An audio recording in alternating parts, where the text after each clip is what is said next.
weird, right? Like, what was that about? Well, anyway, we're not gonna be there anymore. We're back home! Hey! No place like home, we don't have to go anywhere! Those cheerleader moms, kicking us out, I don't like any of you. But what I do like is the professional wrestling, and we have plenty of that here for you tonight. Yay! Let's get things started with our opening contest. Set for one ball.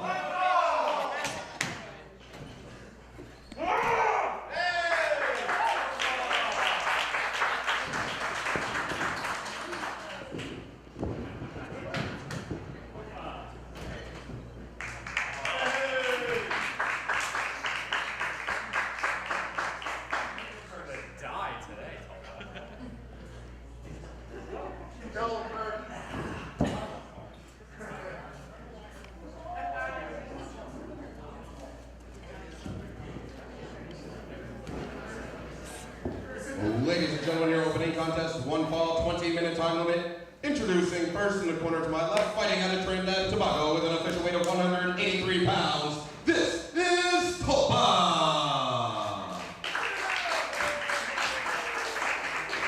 And his opponent to my right, fighting out of Newbridge, New Jersey, official weight of 210 pounds. He is the Rogue, Kirk.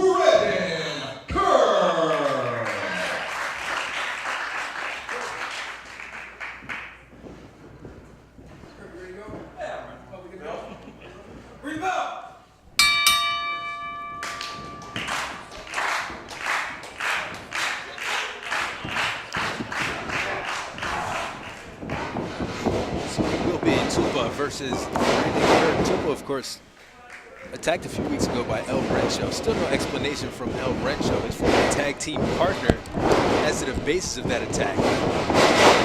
Tulpa with a standing drop kick on Brandon Kirk. No, Emil, we still haven't heard from El Rencho. Oh my goodness, I had a hard enough time putting this headset on. Now I can actually hear you through it. I saw you were kind of fighting over there. That was match one right there. Yeah, match one. I went under to the headset. Absolutely. Ooh, what a collision. Brandon Kirk got the better of that one. And yeah, like you said, we still haven't heard from Rencho. He nailed Tulpa with a pile driver a couple weeks ago, and we haven't heard from him since. Nothing, no correspondence. Gotta hope that in a couple of weeks he comes through to the dojo to explain his actions. And look at Tulpa, he's going to the top. Brandon Kirk, he better turn around. Oh, he saw him. I don't really want to take these bumps, so don't dive on me. This floor is hard, right? He's trying to talk Tulpa out of jumping off the top. I don't know, I think Tulpa seems hell-bent. What's this now? Looking for something. Bear with me. Ryan Zane under there? I mean, he might be. Safety first. I got the crash pad. What's this? Pulling out The crash pad? That's what we used to practice with. I'm not taking a bump on this floor. And he's repositioning that crash pad here. Tulpa, it looks like is rethinking his top rope. Okay. And Tulpa's not really going to do it. Oh, he outsmarted. I can't believe Tulpa actually fell for that. Tulpa couldn't have thought that it. Oh, wow. Crash and burn. Crash and burn on the crash pad, as they say. Tulpa's out. Somehow. I mean, the side of his head smacked off that thing. We're going to have to get that put away. Well, We can't leave that out all night. Well, it would make for some pretty entertaining few matches there. Yeah, it's quite possible. So we got Brandon Kirk last week facing off against Tahir James, not in victory. Ooh! What a way to open up last week's show. Yeah, that was a hell of a contest. So here, James picked up the victory in that one. And but right now, Brandon Kirk, he wants to make good on last week. And for the past couple of times he's been here in Dojo Wars, he hasn't quite picked up a victory as of yet. And now he's going towards the match. This is a bit more of an aggressive nature that we're seeing out of Brandon Kirk, perhaps fueled by his desire to get back on his on the on the winning column. Absolutely. Of the record books. You saw him just slap Tulpa across his face with those vicious chops. You saw him just slap slap the face of Tulpa. Definitely a more aggressive side from Brandon Kirk this week than we've seen in the past. Yeah, and perhaps he might be able to turn that into a winning effort. I mean, if he keeps on striking Tulpa in this fashion, I mean, it's going to be a matter of time only. You got to think. Wow, big kick. Trying to kick a field goal, and instead of a football, he's using the noggin of Tulpa. I think it's good. And look at Tulpa barely staying down for a 1 count. Look at this. I don't know how I feel about this new aggressive nature from Brandon Kirk. This is certainly not the Brandon Kirk that we've seen in weeks past. Yeah, he's showing off a lot of ferocity here. Tulpa now fighting back. Yeah, wild swings here from Brandon Kirk. Tulpa with kicks to the inside of the thighs. You don't see that all that often. Look at this. Brandon Kirk could be out of it. Tulpa got underneath of the larger Brandon Kirk, and he was able to use that momentum to help himself push him over the top. It's that low center of gravity coming from a low place, able to flip the big man pretty easily. Yeah, absolutely. I mean, Tulpa goes into a lot of these contests as a smaller man, so he's learned how to manipulate his own body in terms of making moves work when they typically shouldn't for a man his size. People don't expect that out of a man the size of Tulpa. They think, oh, he's going to fly high and everything, but this guy has a very good mat wrestling. Yeah, and let's not be fooled. Ooh, got the taste slapped out of his face that time. Put the brakes on, pulled him back, and here comes Tulpa. The pace beginning to quicken. A little bit of double misdirection here. Oh, into an ace crusher. Wow. Great wherewithal by Brandon Kirk to realize that he was able to get that and almost picked up the victory. I think he would have had it if he would have put the leg there. Yeah, and maybe if he went for the cover a couple seconds prior. I mean, I know it was a great move, but you got to go for the win. Looks like he's setting up. He ran head first into the bottom of that boot.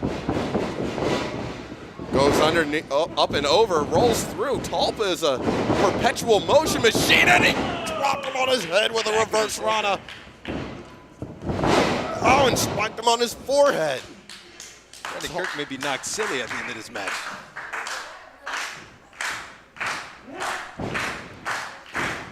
Crowd trying to get Brandon Kirk back on his feet. Yeah, but it has steam here. Going for a standing moonsault. Like the people standing moonsault. Close one that time. I mean, I'll tell you what, we're back home and they're wrestling like this thing started off the right way. Hell yeah. Gotta love it. Dojo Wars 148, of course. Dojo Wars 150 is also going to be Super Show 5. Ooh, big knee. That's in 2 weeks' time.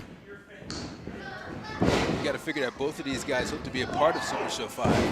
Oh, he caught him. Had him scouted. Caught him in a submission hold here. It looks like he's got him in a rear naked choke, and he's out.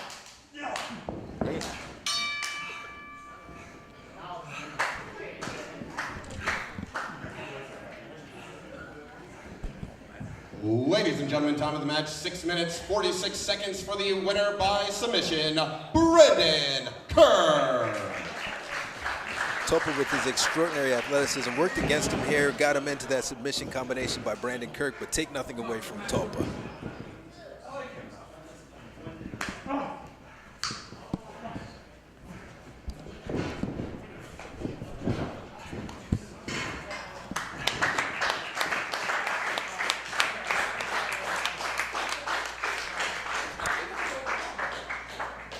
Well, move.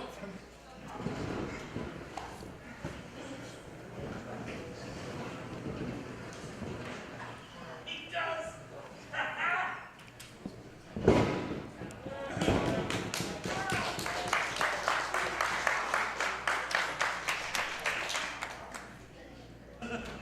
Yeah! Oh, he's back. That's right. Where it belongs.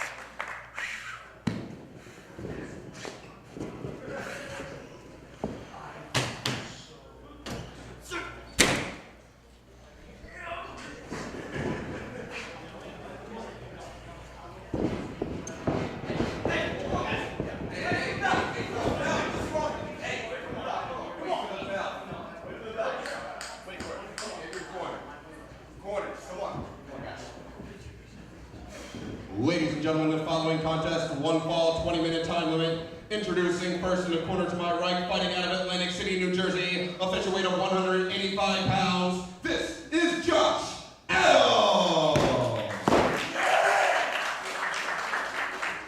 And his opponent in the corner to my left, ladies and gentlemen, this is the son of self-destruction. This is Uncle Mitch.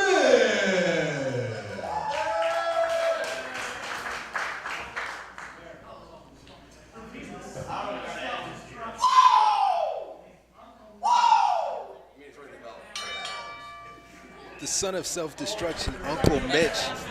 Some new ring attire and a much quieter entrance from the big man. Usually announced himself by screaming from the back locker room area. I was saying it's a much quieter entrance for Uncle Mitch, the son of self-destruction this week. Yeah, it's usually he comes out here yelling with at the top of his lungs.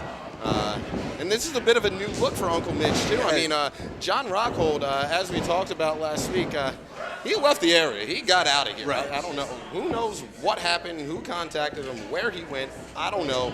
He hasn't been in touch with us in a while, so who knows where he could be. But it seems like he left Uncle Mitch a little bit high and dry, and he's trying to figure out what to do with himself now here in the dojo. Last week, these two teamed up in tag team competition and didn't really go their way. Well, we saw these two team up, and I think that Uncle Mitch was getting frustrated with the lack of aggression or lack of perceived aggression by Josh Adams. Well, So I mean, they're going to face each other this week. yeah, well, see, the thing is, Josh Adams, I mean, he gets along with Kris, and he gets along with Jimmy Lloyd good enough, outside the ring. He wasn't going out there trying to hurt anybody. And I think maybe Uncle Mitch was going out there with the intention of inflicting harm and by way of picking up a win, and that wasn't Josh Adams' game, and that upset Uncle Mitch. He said that he could do it all by himself, and next thing you knew, he was getting pinned to the mat. Well, Uncle Mitch is about getting that victory at all costs. It doesn't matter if you have to bend the rules, if you have to do something behind the ref's back. He's all about winning. Yeah, and right now he's finding himself on the ground against Josh Adams. That's not where you want to be. But wait a second. Look at the power. Look at the strength by Uncle Mitch. He just rams him into the corner. You can hear all of the air just seeping out of Josh Adams. Oh, yeah, absolutely. And that's not going to help that European lifter in the corner there. Josh Adams gets lifted up to the top rope. Oh, he went for a big swing here. And Josh Adams caught him in an arm bar. But he can only put this hold on for a count of 5. The damage is done. What that does is it hyperextends Uncle Mitch's arm. It makes it a lot more difficult for him to really mount an offense against a guy like Josh Adams. Absolutely, and he had that arm hurt. He saw Josh Adams coming in. He kicked the rope. He didn't use his arms. He kicked the rope right into the midsection of Josh Adams, and he's continuing to go to work on it with a big senton. The 2 count, cover the leg. It'll take a little bit more to put away Josh Adams this week. Yeah, and I mean, that seems like it's been the idea by Uncle Mitch this whole time to target that midsection. I mean, remember those shoulder thrusts in the corner, the senton on his way in. Now he might be going towards the arm. I mean, Uncle Mitch, like you said, he likes to pick up a win at all costs. He's going to take whatever comes available to him. He just likes to hurt people mostly. And he's not above bending the rules, and that's what sets him apart from a lot of the competition here in the dojo. Another arm wringer here. Josh Adams goes down to the mat. Notice he's not letting go of that wrist. When he slammed his shoulder into Josh's shoulder, he's not letting go of that wrist. Yeah, it's almost like Uncle Mitch is saying, here, how about a taste of your own medicine? You want to hurt my arm, I'll hurt yours too. And now he goes right back to the midsection. I mean, he's doing a multifaceted attack on Josh Adams, and that's not something you see a lot in professional wrestling. You see a lot of guys, they focus on one limb. And they kind of work on it. But a guy like Uncle Mitch, he's just going to take, like I said, whatever's available. You got to wonder what he's got in store, what he's got in mind for the back and arm of Josh Adams. Look at that headbutt right into the midsection. And Josh Adams went down in a heap. He's holding his midsection. He's trying to draw breath into his body. Well, that's a lot easier said than done. Trying to get 230-something pounds of Uncle Mitch off you. We're seeing a little bit of frustration now on the face of Uncle Mitch. He's kicking away at him. I think he's just going to make the big man angry. Wow. Uncle Mitch stepping up to the plate, and I think he knocked that one out of the park. Josh Adams giving it back here. Oh, double reversal here. Josh goes into the corner, knee into the midsection, and Uncle Mitch, he's really been putting it together on Josh Adams here. What we're seeing is a much more technical style from Uncle Mitch. It's a little bit different from the Uncle Mitch that we've seen over the past few weeks. Absolutely. I mean, it's sort of like we come back into the dojo. We had that 1 week, that one weird week where we were in that the Bizarro week. That Bizarro week. And now, you know, we're back home and people are wrestling like it. Josh Adams knocks him down with that atomic elbow. It took a little too long on the cover there. Be a hair quicker. Josh Adams just waiting on Uncle Mitch to get up here. And how about this? The crowd liking themselves some Uncle Mitch. Oh, what a spine buster. I thought that was it. I mean, he really tried to jam him through that mat with that double leg pickup. Uncle Mitch has sinister intentions. Here he comes. Looks like he's trying to go for a full Nelson. Josh Adams holding on for dear life. He knows if he lets that thing go, Uncle Mitch is going to punish that arm. The official trying to get in between him, but Uncle Mitch, he's relentless, and he's got him in that full Nelson. Turns around right into the flat crab, and Uncle Mitch taps out.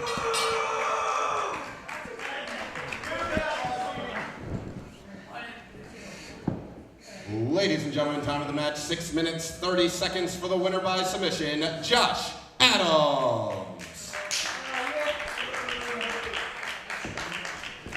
Well, take nothing away from Uncle Mitch here. He gave Josh Adams all that he could handle. Yeah, he gave Josh Adams a run for his money. I mean, that one overhand chop that he delivered was just echoed across the walls here. That was a hell of a contest between both men. Hard-fought effort by both. Josh Adams coming up with the victory here this week. Thank you as always. Come on, baby.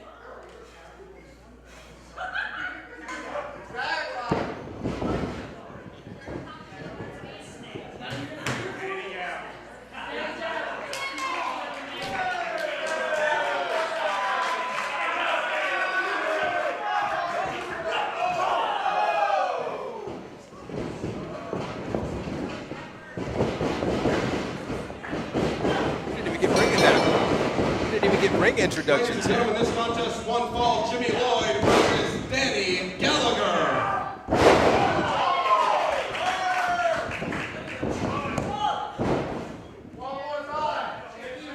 Debuting Danny Gallagher versus Jimmy Lloyd. I mean, talk about getting your career started right off the bat here. Yeah, Danny Gallagher coming in here, first time ever, Dojo Wars, and he's got himself a tough task ahead of him in Jimmy Lloyd. And Danny Gallagher, I think he knew that because he went over that top rope before Jimmy Lloyd could even get into that ring. Well, yeah, if I had to make my debut against Jimmy Lloyd, I'd probably be doing the exact same thing. You don't want to give Jimmy an opportunity to get up.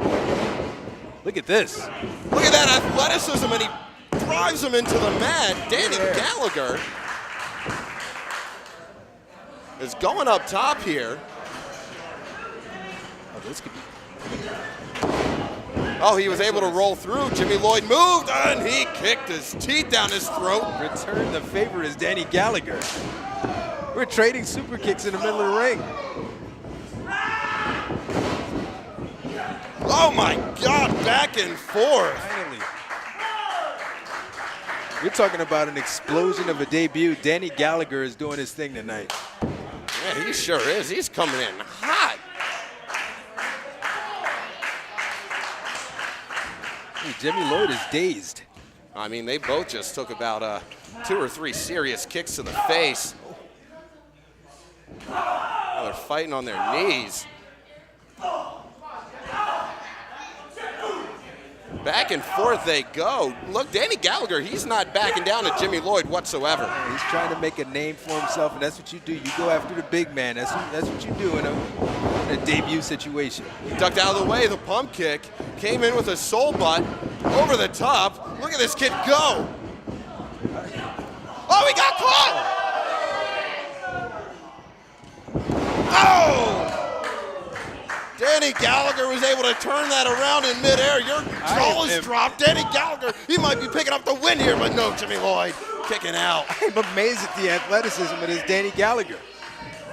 He went for a Pele kick, got caught in a tombstone position, and was able to turn that around into a pile driver of his own. I don't think that Jimmy Lloyd was expecting the offense that he's receiving from Danny Gallagher here today. Jimmy Lloyd asking for it harder. Oh, that was a wild swing with the kick. He rolled through. Spinning hook kick. Caught Gallagher. What's this now?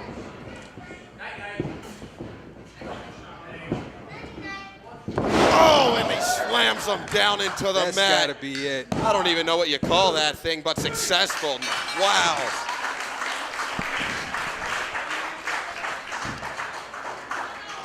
Ladies and gentlemen, time of the match, 2 minutes, 50 seconds for the winner by pinfall, Jimmy Lloyd.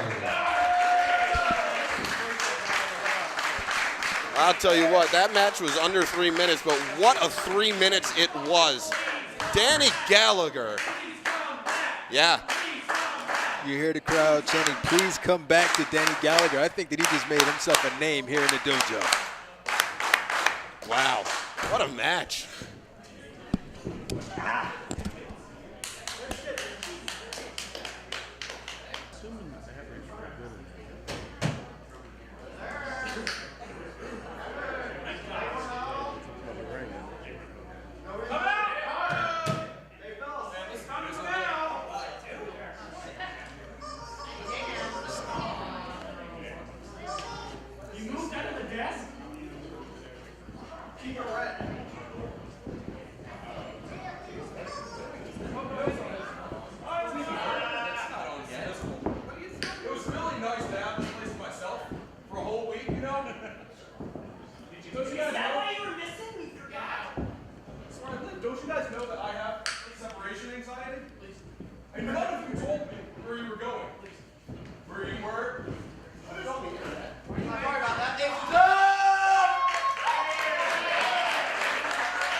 Ladies and gentlemen, are you...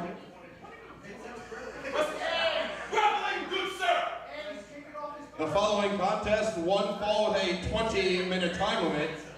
Introducing first to my left, born in Boston, raised in Richmond, and fighting out of Philly with an official weight of 200 pounds, this is Ryan Zane Shakespeare.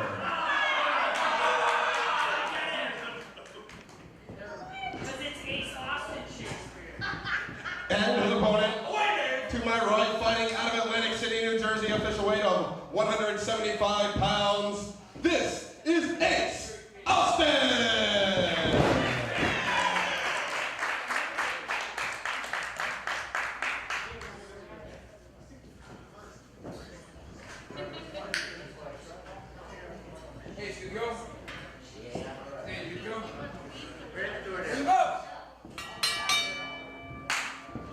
will be the returning Ace Austin against Ryan Zane, who implied that he was here last week during the week that never happened.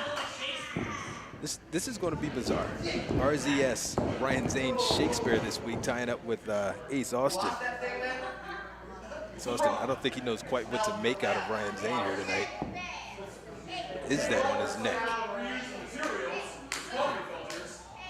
Zane with that strange collar, I guess. These two going back and forth. I think the ref is going to determine that this is an illegal outside object.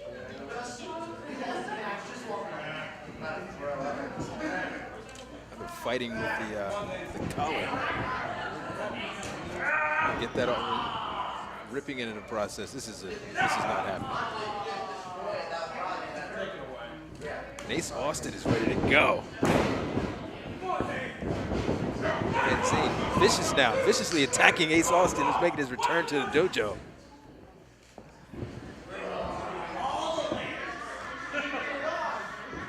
Child. RZS draping his shirt over the top. Ace Austin showing,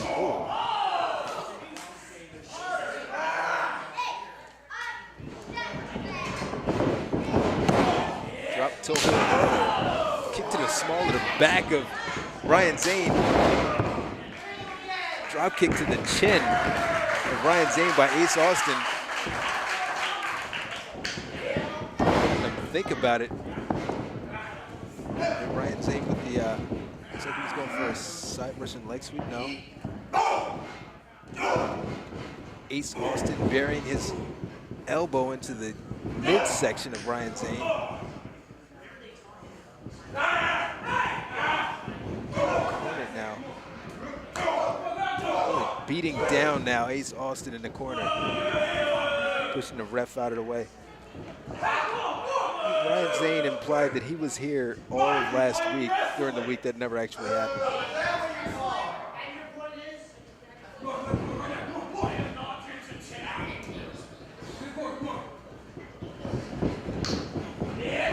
Now, Ace Austin reverses, pushes Zane down. Lands a little awkwardly across the turnbuckle.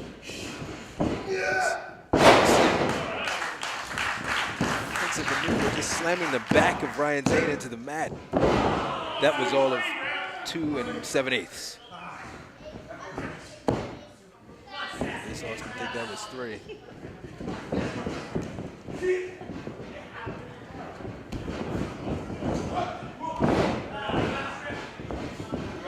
Now, to the spinning powerbomb by Ryan Zane. With the 2 count. We haven't seen Ace Austin for a few weeks here. Ace Austin with tremendous success here in the dojo. He's been on a bit of a hiatus. It's good to see Ace Austin back today.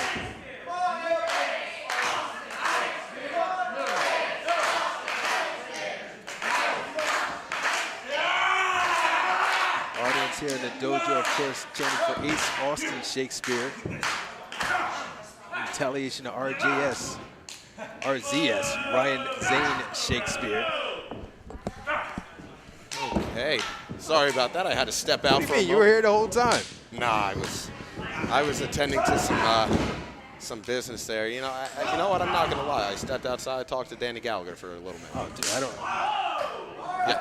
Big things in the future. Quite possibly. Oh man. Yeah. Well, first of all, I just had to see if he was okay after that match. Both of them, they went in. I mean, every match so far. I mean, we're 3 matches deep, and I haven't seen too much of this one quite yet. But on paper, I mean, Ace Austin, Ryan Zane, something hell of a contest. How's it been? Well, it's been pretty good. I mean, you know, Ryan Zane made allusion to the fact that he remained here last week during the week that never actually happened.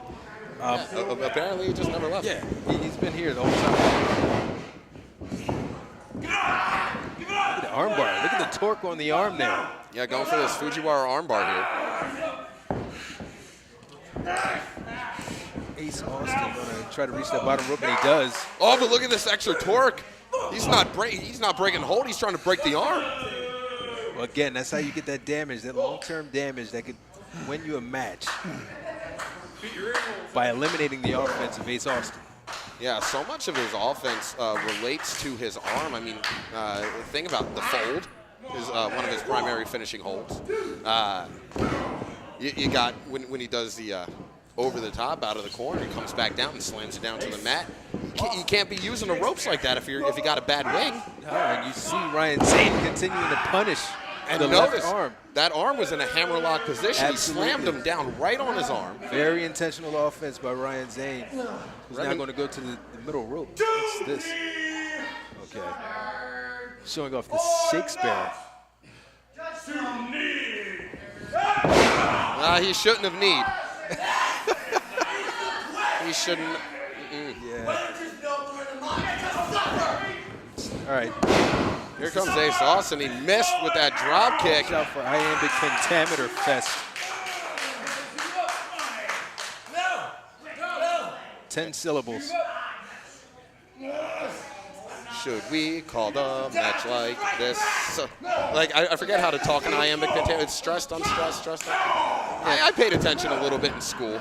I just know the name of it. That's it. These guys. Whoa! Ryan Zane is trying to chop the flesh off of the chest of Ace Austin. That's a very difficult thing to say.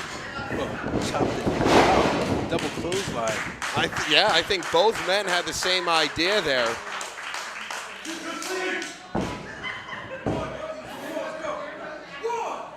RZS.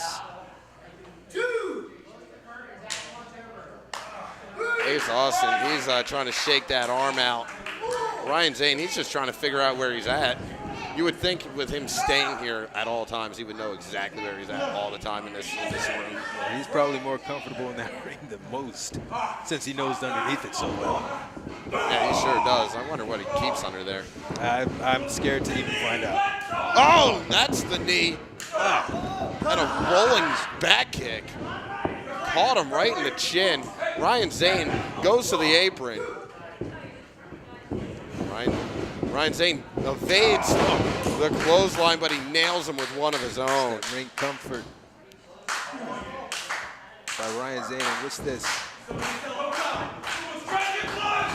Oh, and Ryan Zane trying to tornado off the top. There.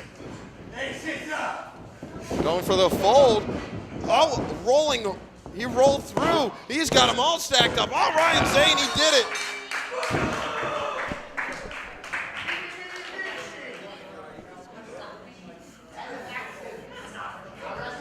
Ladies and gentlemen, time of the match, 7 minutes, 54 seconds for the winner by pinfall, Ryan Zane.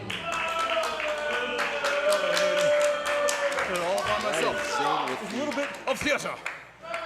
Ryan Zane, Column West, hi, professional savage, promotional genius, interviewer galore. Emil J asked me here tonight to interview the winner of this match. I'm over here, thank you, behind you. Yes, yeah. Jesus! No, I'm not Jesus, I'm Column West, hi, yeah. What are you, blind? No, I came here to interview the winner of the match. Most people thought that would be Ace Austin, but here I am talking to you. So Ryan Zane, are you surprised that you won this matchup tonight? No, not at all. It seems people are getting dumber and dumber each year, each generation, you know. I had my doubts.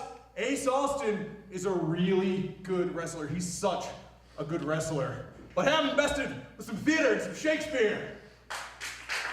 Yes, and that's right. He says it. I've done it. And I won. Who won? Ace. How to make your exit? well, Ryan, I guess now would be the opportunity to, I don't know what you're doing back there, but it's probably illegal. You know, I don't really care for the conditions of this interview. Okay. Why don't you join me in my office? Okay, so we'll just step outside and we'll, what? Baby boy, my office. All right. Come here. I don't like how this is going. What am I doing? What am I doing? Is that a wine rack? Take your shoes off. No, why are you taking my shoes off? This is... Why are... Okay.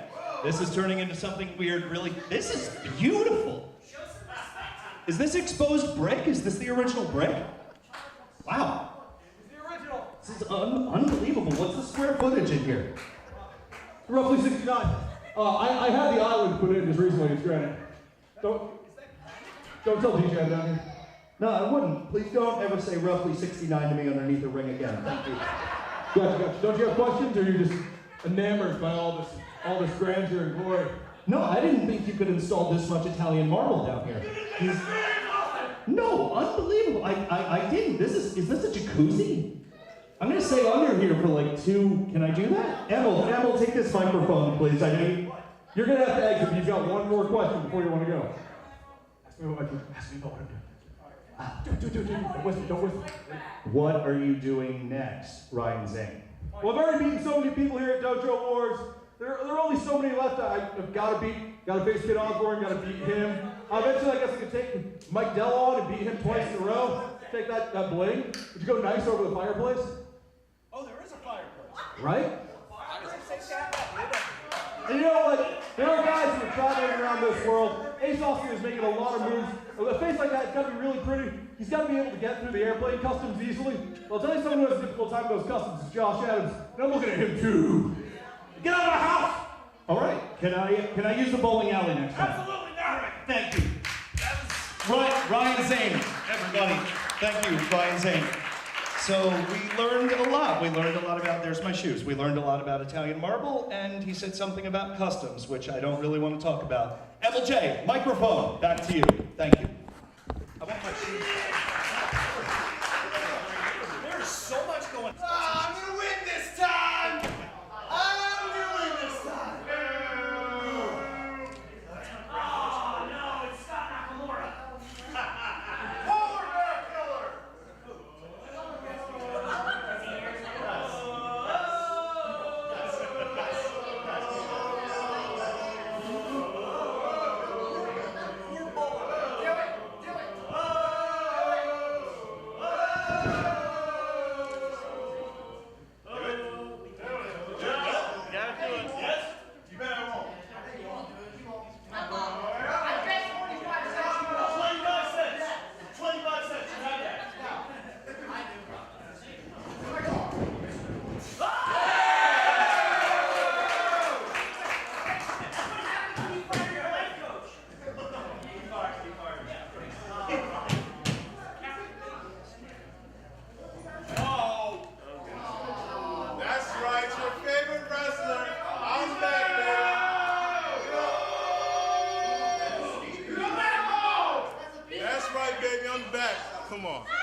That's good.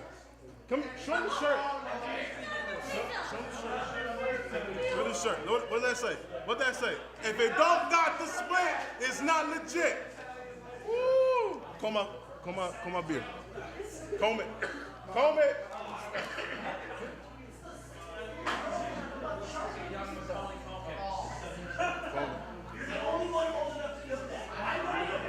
Oh, you like that?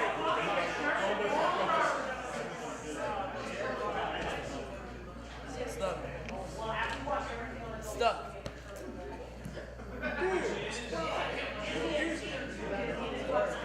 You know how much?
Ladies and gentlemen, the following contest is a one fall of a 20-minute time limit.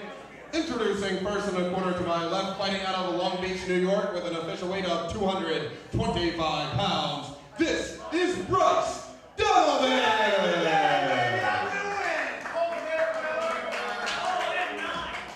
And his opponent in the corner to my right, fighting out of Bel Air, California with an official weight of 265 pounds. He is the Beast of Bel Air. This is Stephon Pennington.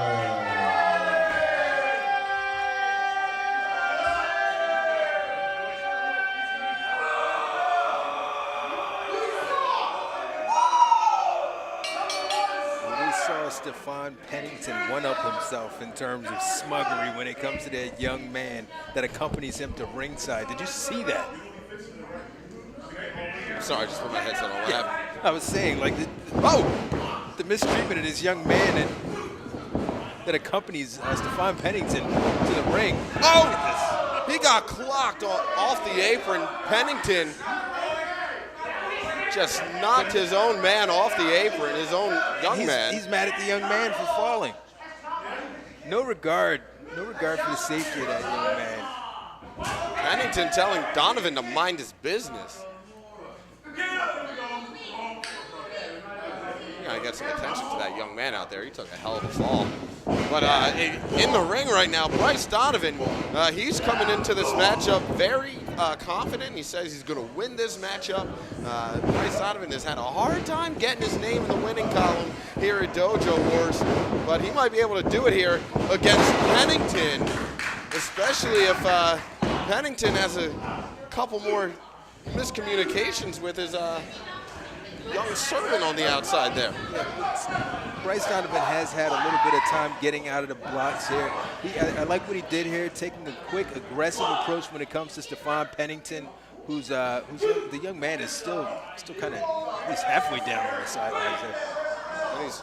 And look at him, he's still trying to fold that sweater.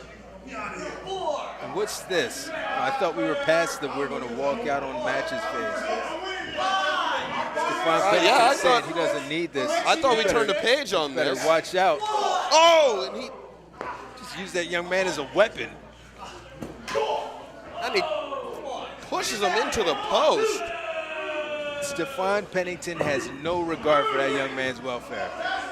None.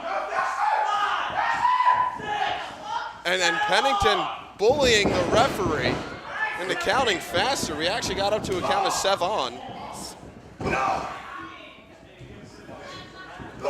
And Stephon now driving the shoulders into the stomach. Oh. Well, I'm trying to figure out who's had more damage, the guys in the ring or the young man outside of the ring. He's trying to pop his shoulder back into place, it looks like. He's taking a couple of hard tumbles on the outside here. Pennington coming back here. Donovan was trying to put something together, and Pennington really cut that down before it really even got started. Now Pennington choking away on the middle rope there. And if you notice, he went for every last drop of that 5 count. Stephon Pennington, just from a strength aspect, you do not want to match strength with Stephon Pennington. Now this crowd's starting to get on Stephon Pennington's case. If Stephon Pennington has an Achilles heel, it's that he gives a little bit too much credit to the crowd. He lets them take him out of his game. Yeah. He pays him way too much attention where he should be focused on his opponent. He's absolutely right. But I mean, when he keeps it to the task at hand, which is wrestling, as you see right here, right now, he's very adept. A very quick learner as well. I mean, we're still in the infancy of his career. I mean, Pennington might have 25 matches total, maybe. You know how scary it is to know that this man is that good in the infancy of his career. Yeah, I mean, if he can just stay healthy, keep his head in the game. But here you see, continuing to jaw jack with the fans here. And he better watch out because he's exposed. He could put himself in a penny combination. Donovan had him stacked up and almost came up with that victory he's looking for. That clothesline sounded like a damn gunshot. Jeez. Echoing off of the dojo walls here. Taking his time for the pin. Pennington choosing not to hook the leg. Yeah, Bryce Donovan's got those long legs. A lot of opportunity to kick out there. Bryce Donovan is going to have to put something together if he's going to get back into this match. And, you know, I'd be remiss to, if I did bring this up, it certainly feels that at this point in time, the Dojo Wars faithful are really starting to come around on Bryce Donovan a little bit. I mean, they're seeing the determination in him, his desire to get on that winning side. And, of course, they just hate Stephon Pennington that much, too. There's a lot of that. But if you notice, Stephon Pennington with a lot more angry, a little bit more angry after that penny combination by Bryce Donovan. Pennington with a hard elbow, driving it down into the base of the neck. There he is again, though, talking trash to the crowd, not staying on his opponent. That's that inexperience by Stephon Pennington. And Bryce Donovan able to hurl him off, but only for a split second, seemingly, because Pennington is right back on top of him. He's very quick and agile for a man his size. Scary quick. Scary quick. He can pull that. And yeah, exactly. He's very agile. He can pull something out of nowhere. I mean, Stephon Pennington. I mean, he's an athletic specimen here. Oh, look at this! Try to go for his pop-up power slam. Bryce Donovan had that one scouted. Came down with the right hand across the face of Pennington, and Pennington is not happy. Look at that evasion tactic. Donovan with a kick to the face. But these past few weeks, Bryce Donovan has come very close over these past few weeks to pulling out a victory. He might walk away here with what I think would be an upset over Stephon Pennington.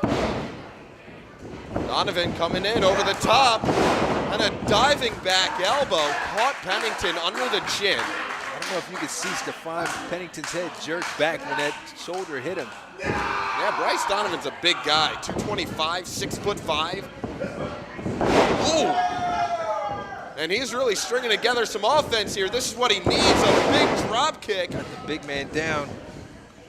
And Donovan, no.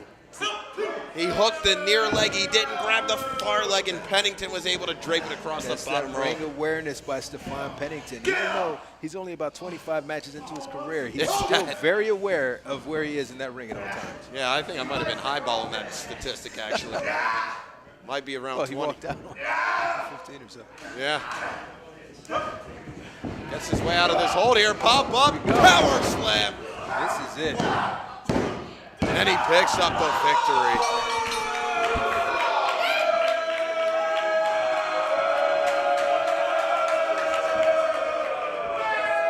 Ladies and gentlemen, top of the match, 7 minutes, 7 seconds for the winner by pinfall, Stephon Pennington.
Pennington bullying the referee, that young man.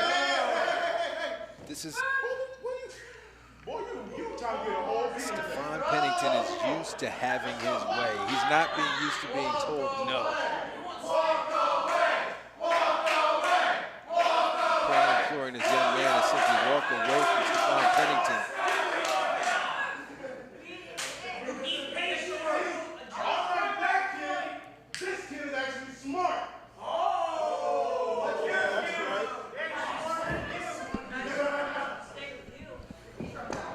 Y'all see that? Greatness ain't look this good, baby. Come on. Open my door.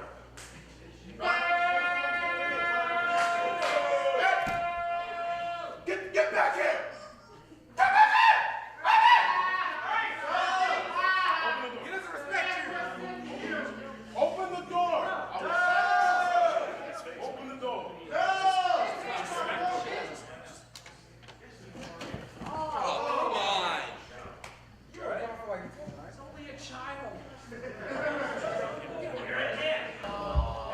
I know, promo segments. Boo. Wipe your feet.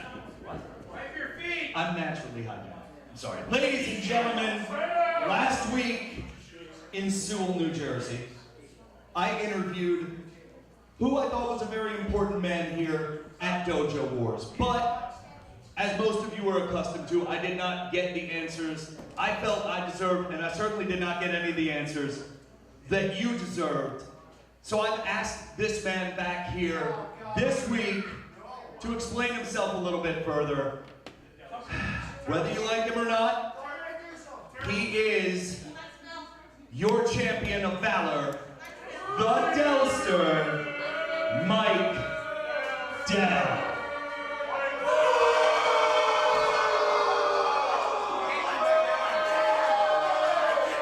This is what it's all about right now. I can't hear.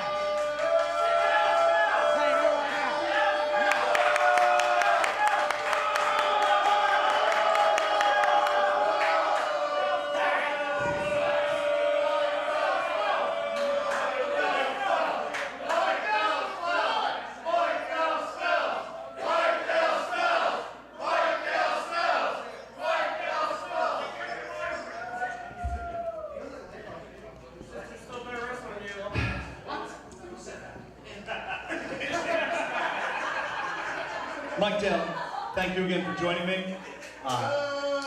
Question number one, to the point. Last week, you came out here and you made a bunch of changes as the champion of Valor. You took the classic 2 out of 3 fall stipulation for that Medal of Valor, and you did away with it. 1 fall matchups from here on out. You then said that you were going to bring out a worthy challenger for the Medal of Valor. And then you proceeded to, as some would probably argue, get us kicked out of Sewell for beating a child half to death. And that gentleman said, what my question is, Mr. Dell, I will ask you again, are you proud of how you are holding the Medal of Valor? Who are you again? What's your name? Colin West? Yes. And how long you been here? You've been here for a cup of coffee, pal. Let me tell you something. I'm the Medal of Valor. I'm the Medal of Valor. It doesn't matter how I got it. The bottom line is, I have it now.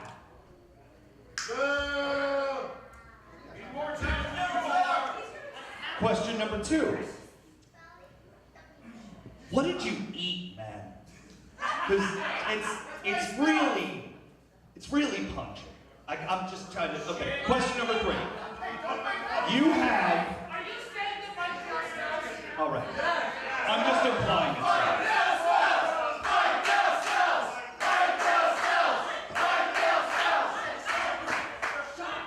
So to the point, Mr. Dell, rumor has it, I looked at the rundown sheet in the back, and it says Champion of Valor Mike Dell versus 3 question marks. And I've been told you have once again chosen your own opponent.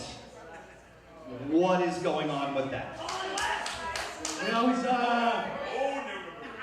he's a real bang-up guy. You know, I selected him myself. I want to give individuals who may not ever get this kind of opportunity. I want to be that guy to give them that opportunity, as you saw last week with Jordan Oliver. That's why this week, this guy is a real money guy. He's a real bang-up guy, and I think everybody here is gonna like who I selected this week to challenge me for the Medal of Valor. So I think we should just bring him out, right, Colin West? Right? Exactly. All right. Well, I am not one to keep the Dojo Wars crowd waiting. Thank you for your time. Ladies and gentlemen, Mike Dell.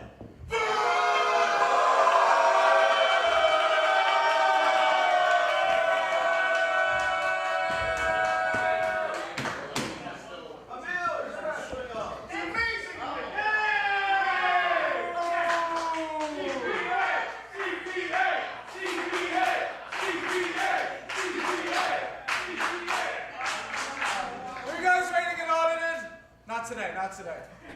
Later, though. This guy, on the other hand. This guy, on the other hand, what? See that medal? He's a cheater! See that medal over there? Did you claim that medal, sir? Hey, nice to like, pal. Yeah. That's how that's high. He's a lifeguard. Are you gonna claim that? What is that medal? It's a great position.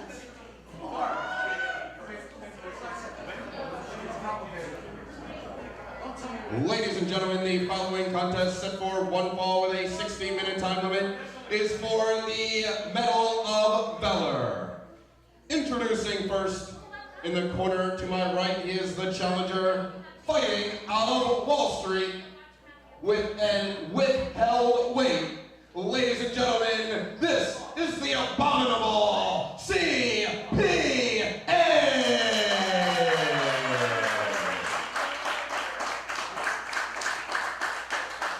And his opponent to my left with an official weight of 195 pounds, making his second defense of the Medal of Valor. Ladies and gentlemen, this is Mike Dell.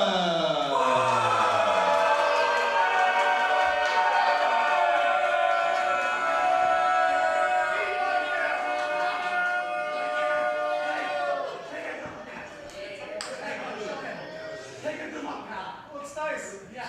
I might have it in my briefcase at the end of the night. Oh! Make sure you're Mike Dell, please.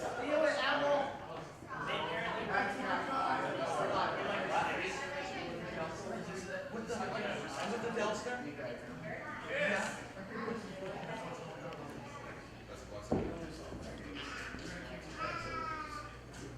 I'll give you another one. Just because you respect my stuff. Mike Dell, foul. Mike Dell, foul. Mike Dell, foul. It will be Mike Dell versus CPA. All right, buddy. You know, Mike Dell was asked the question of whether or not he's proud of how he won the champion, became the champion of Valor. He is the champion of Valor. He is. I mean, like it or not, his tactics earned him the championship, the Medal of Valor. Yeah, I mean, he did hit Kid Osbourne low and utilized distraction tactics, getting the referee out of the way there. And Mike Dell doing away with the 2 out of 3 falls stipulation, changing the thing up, and bringing his own opposition in here. Well, these are all strategies to keep the Medal of Valor around his neck, of course. CPA, I think, shocked that the leapfrog worked. Oh, he went underneath, and CPA trying to take him down to the mat. Trying to take advantage of that little imbalance there by Mike Dell. I think that kind of backfired on CPA. Yeah, it sure did. And, this whole strategy of Mike Dell almost backfired for him last week because Jordan Oliver came in here. You've never seen him before. Hey, it's a clip-on. Oh, that's disappointing.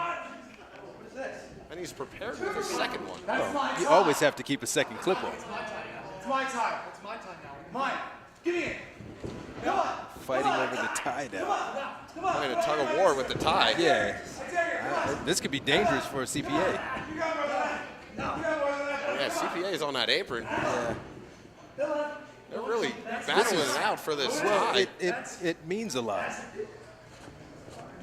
What's going on now? What are you doing, CPA? Oh, he tied him. Did he tie?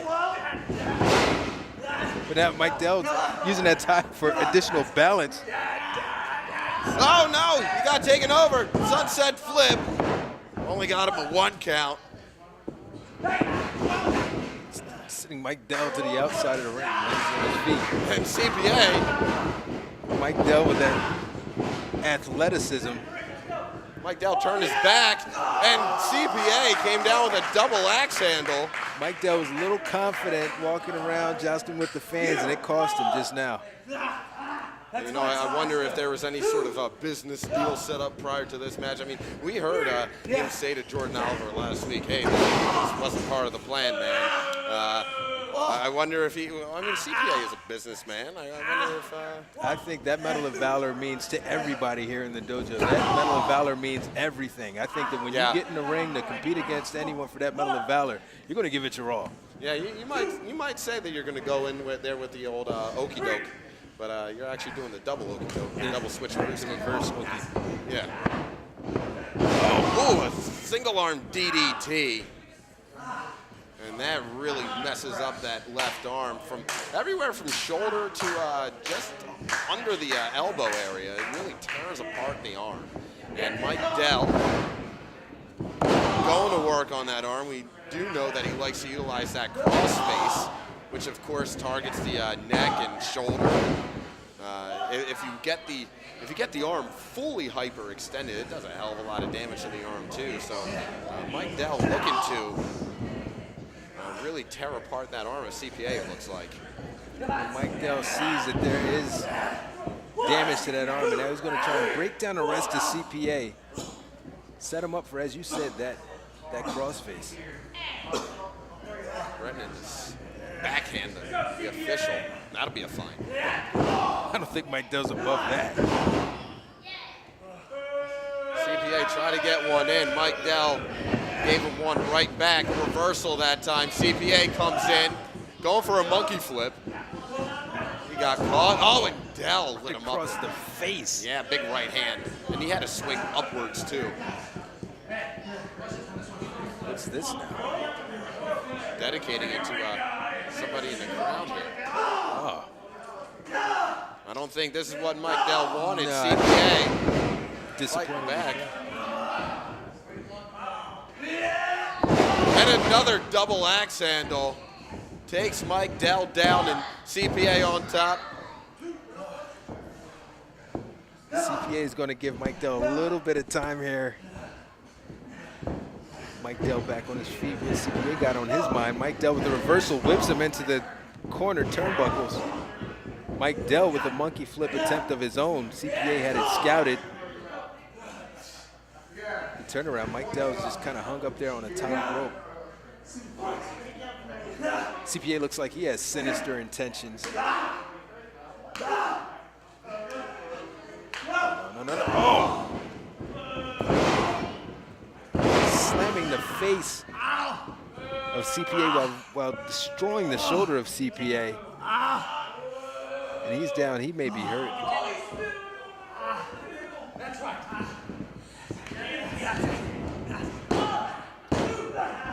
Dell hooked to the leg. A little bit of disbelief that was only two. Gotta think Dell's gonna go back to that shoulder. He's like a shark smelling blood in the water. Right hand, leveling CPA.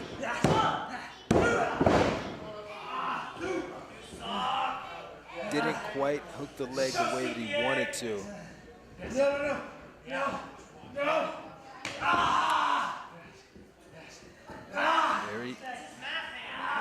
Dell now continuing to work on that left arm of CPA, softening him up for that cross face that he loves so much, and trash talking the crowd as he does it. They don't like you.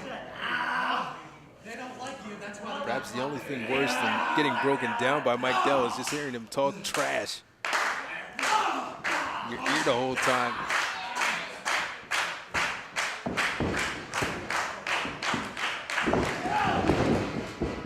CPA gonna power his way out of that.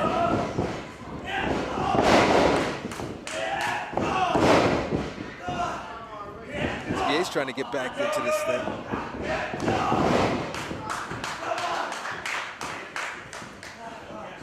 Still favoring that left arm. Left arm's just kind of hanging there. He couldn't do it. That left arm is just, the damage is done on that left arm. By Mike Dell, your reigning champion of Valor.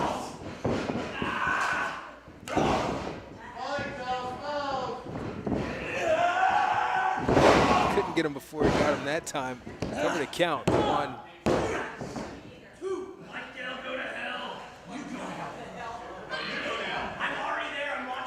know, Mike Dell, the first thing that he decided to do as champion of Valor was to remove that stipulation that says the champion has to defend the Medal of Valor in a 2 out of 3 falls match. He removed that to give himself an advantage, to make sure that he can keep that Medal of Valor in place as much as possible as he picks up his. And what's this? This is the crossface. That's that crossface I was talking about earlier. And you got to love the way in which he puts that on. I mean, you know, I had to give, well, after those comments, the devil his due, I suppose, after that repartee had with a member of the audience here. And listen to the crowd here. They're coming alive for CPA.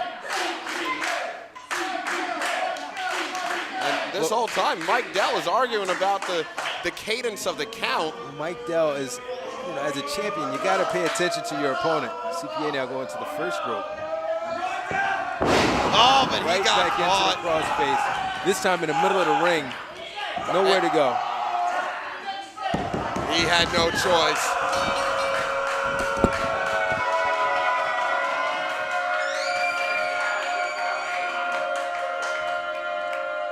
Ladies and gentlemen, time of the match, 8 minutes, 53 seconds for the winner by submission and still champion of Valor, Mike Dell. Like him or not, he now has 2 successful defenses under his belt. Successfully defending the Medal of Valor twice in the dojo is Mike Dell. And still, just like that. Hey, could Kid Osbourne do that? Could Kid Osbourne do that? I don't think so.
Ladies and gentlemen, the following contest is set for one fall with a 20-minute time limit. Introducing first in the corner to my right, fighting out of the South Shore of Long Island, New York, this is Kris Stadtlander.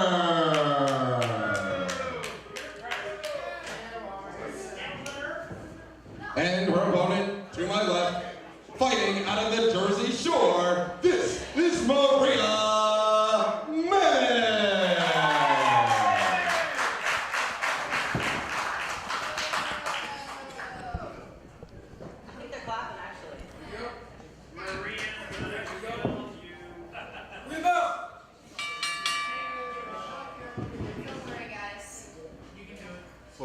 Manic. Making her debut tonight is Kris Stadtlander.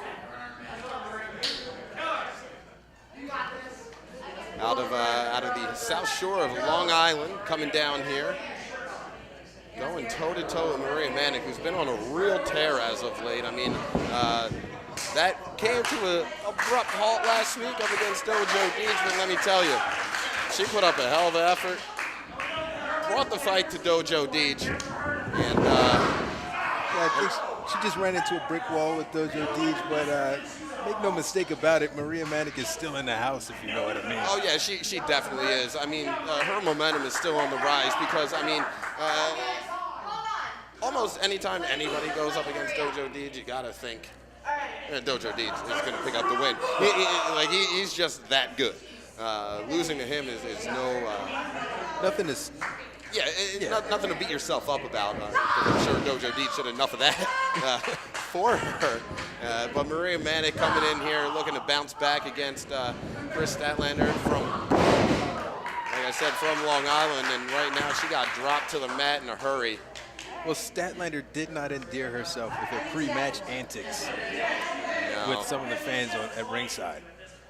Came out with a rather disingenuous disposition, I'd say. To say the least.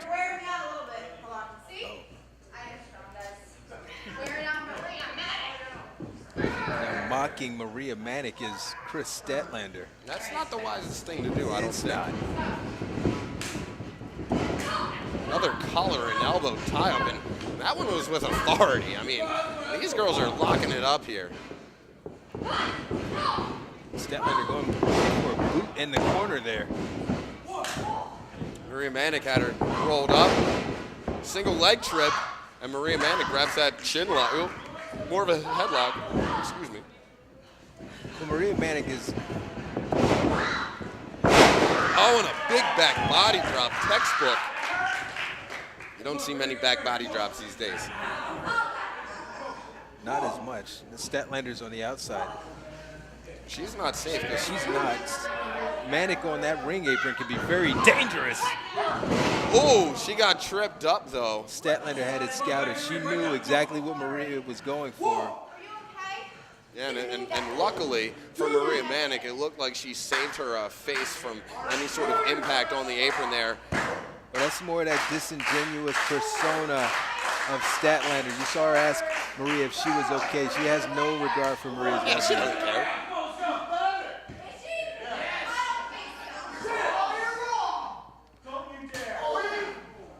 Chop on the outside, and Stadtlander, she's showing me something here.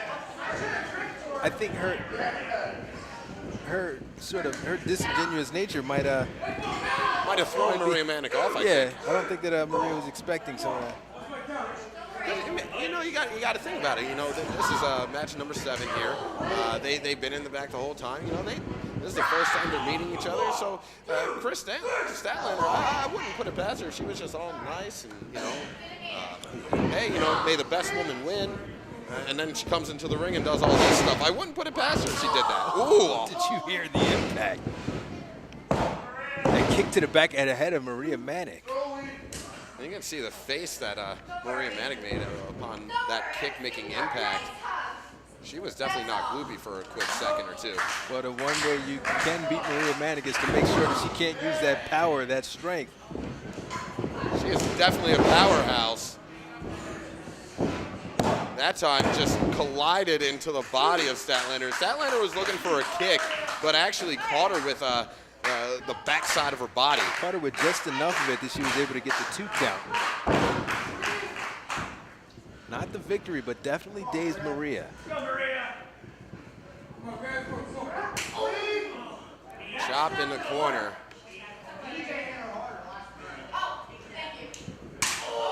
Oh, that's one. That just made Maria mad.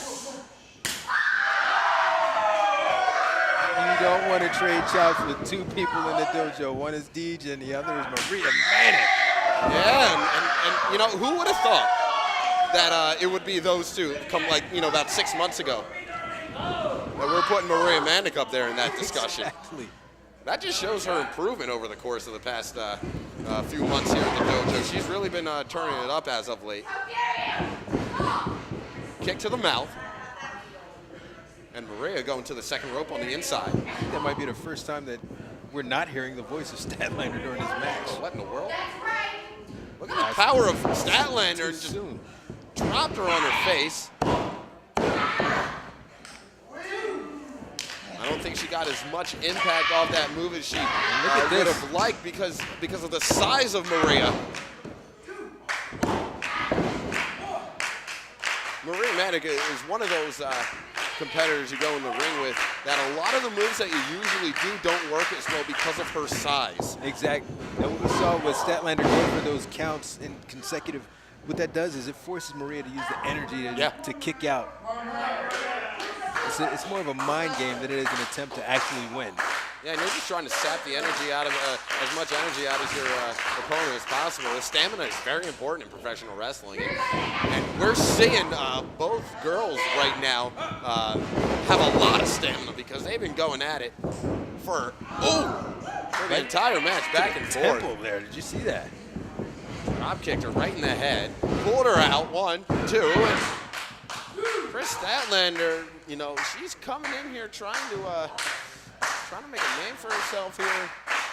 Because imagine this, she comes in here and defeats Maria Manic, something that not a lot of people have been able to do lately. Stadtlander just she got taken into the mat. Yeah, with that backdrop suplex, and that time a German, and Maria just tossed her like a rag doll. Yeah, Stadtlander better be careful. She's in a dangerous position now with Maria Manic. Maria going for the cover here, too. Not enough on that cover there. No, I think Statlander's just trying to regroup, trying to get her head back in the game here. She might be locked in a little loopy. She's going up on the shoulders. Maria Manic's got her up. Oh, now taken down into a crucifix. Stadtlander's getting close here. Oh, she's getting close to something else here, though, because she just got dropped face first into the mat. Back press, far leg hooked, and Maria Manic gets the victory.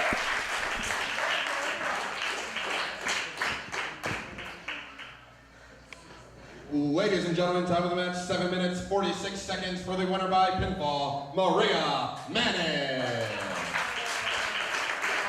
It was Stadtlander taking Maria to her limits. It was that one mistake by Stadtlander that gave Maria the victory, but take nothing away from Kris Stadtlander here. What's this?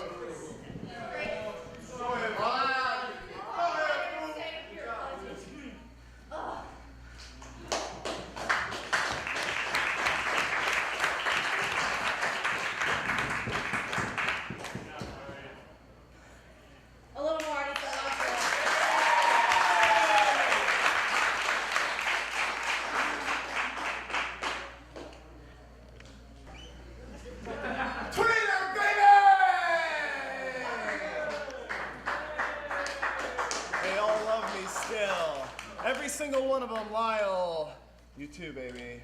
Touch tease. Thank you.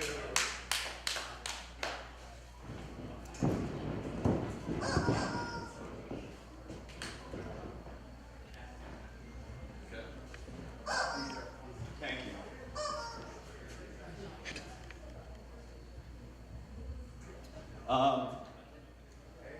When I asked for this time to speak today,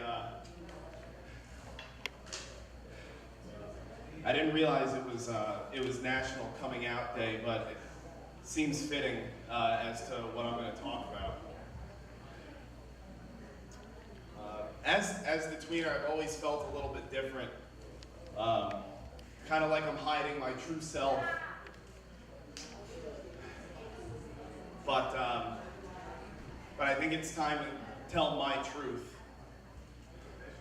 So with the support of my family, and the support of my girlfriend who's here today, and hopefully the support of my family here at Dojo Wars, I'd like to make an announcement.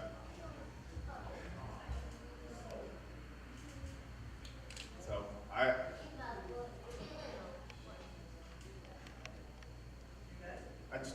want to announce that yeah, we know. Say it.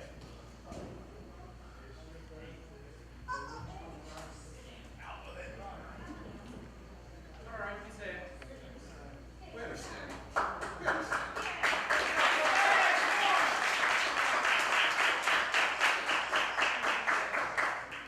Well, this is a safe space. Come on. We're all friends. I'd like to announce that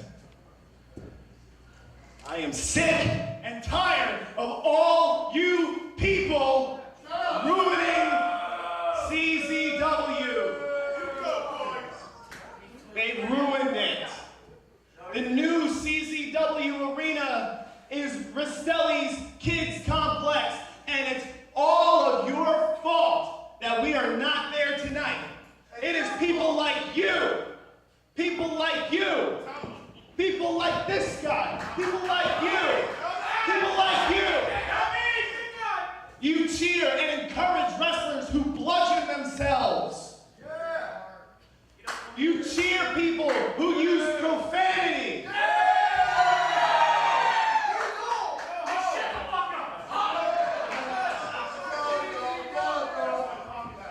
and you cheer wrestlers who are homosexuals.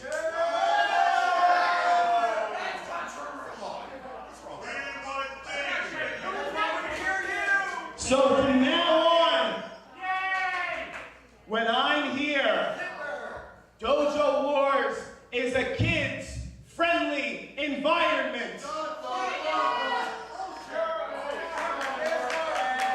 That means no blood, no cursing, and no homosexuals. And better yet, none of you South Jersey water trash hillbillies, get out now! Get out! All of you, get out! You, get out! Get out! Will, get out! Lyle, get out! Tristan, get out! Get out!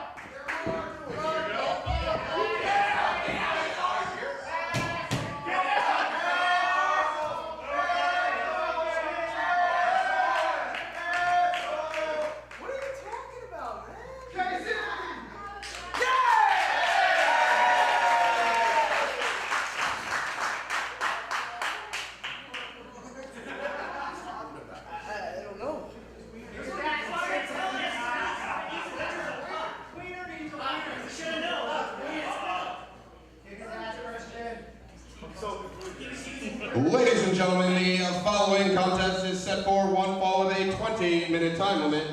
Introducing first in the corner to my right, fighting out of Long Island, New York, with an official weight of 225 pounds, he is the Tweener, Max. No more tweener. The tweener isn't just the tweener anymore, baby. The tweener is now your literal prince of tweens, so all you kids, including you, Christian, can bask in my glory, and all you water trash adults, get out now! Get out! Ladies and gentlemen, this is Max Kester, the Prince of Tweens. That's right.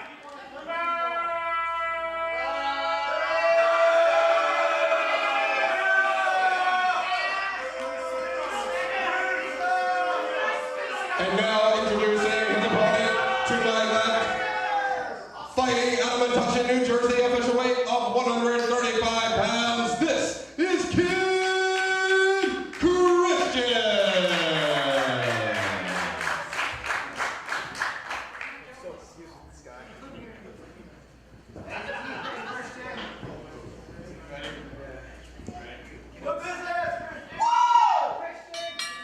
Well, Max Caster certainly not making any friends here in the dojo with that impassioned just tirade that he was on earlier. You know, I really thought he was going to say something important. No, yeah, so did I, and up until he opened his mouth and... Hey, you're a kid, man. You don't have to do this. You're free. You don't have to be here anymore. You don't have to be here anymore. And it certainly doesn't seem like he wants to wrestle Kid Christian. I mean, well, That's it. You're done. You don't have to be here anymore. You don't have to. You don't have to. Max Caster is trying to tell everybody in here. You're free to go. Well, he has not shut his mouth up since he got out here. And Oh! Big drop kick, Max Caster, the Prince of Tweens, going to the outside. And here comes Kid Christian. Tope Suicida. you don't want to give Kid Christian an open door. He'll make you pay for it. Look at Kid Christian is just from a speed standpoint. This guy is just going another level. High cross body off the top, got him a 1 count, and the thing that's that Kid Christian has to do is he has to keep the pace quick. He has about 100-pound weight disadvantage against the Prince of Tweens here, so he's going to have to use his quickness. Oh, he's going to have to use his speed. Which I think he can maintain that speed. He just has to be careful not to make any mistakes against Max Caster, who will definitely make him pay for it. And that might have been the mistake right on cue, because Max Caster caught him. He stumbled with him a little bit, but he still can regain his composure and slammed him down to the mat. Max Caster on top here, form of a lateral press. He's going to punish the back now of Kid Christian.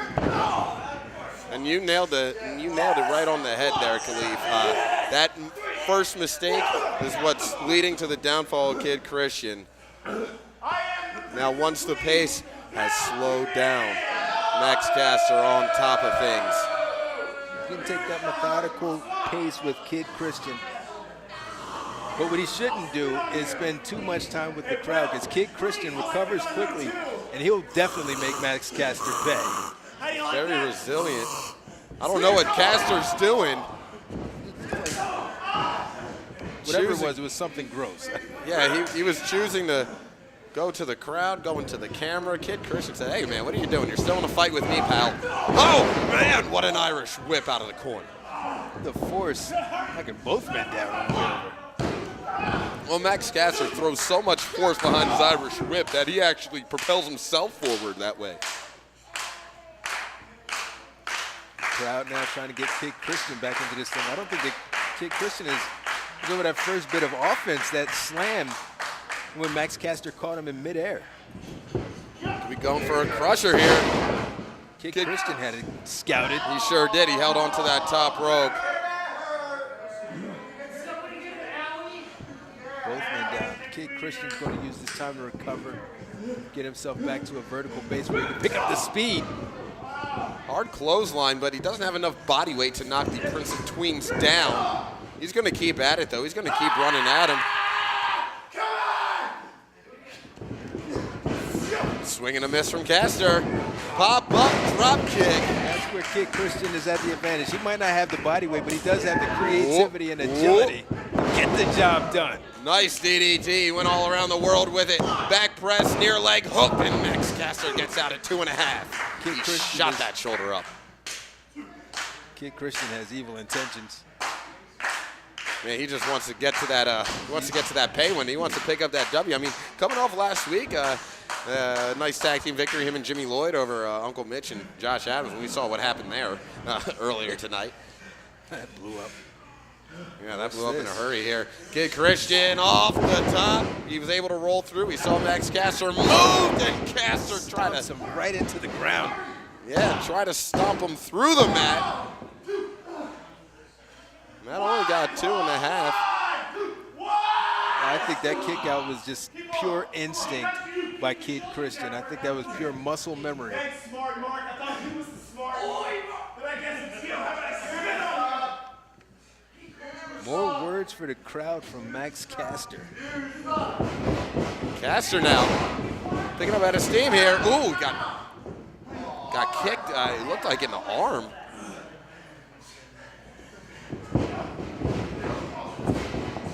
Look at Kid Christian. Speed. Look at that. Oh, Max Caster got out of the way. No such luck. And he caught him with a kick right to the head, it looked like. Kid Christian's going to go back up to the top rope, and Max Caster catches him. Looked like he went to the throat with a double hand thrust that time, Khaleef. Not going to win out of Kid Christian. Here, hold my haircut.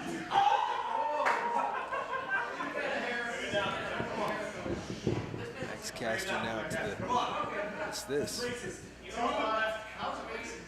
He's trying to put Kid Christian up on his shoulders from an elevated position. And Kid Christian, yeah, this is what he needs to do, because if he gets hit with this, whatever it is, it's going to be curtains. Kid Christian has more fight than guys twice his size. Oh, absolutely. You're not going to dissipate his spirit. And Max Caster is actually in a really bad situation right now. Yeah, Kid Christian, he's poised, ready to fly.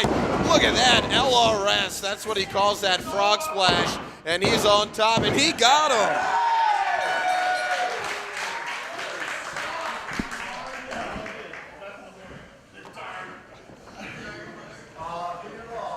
Ladies and gentlemen, time of the match, 6 minutes, 12 seconds for the winner by pinfall, Kid Christian.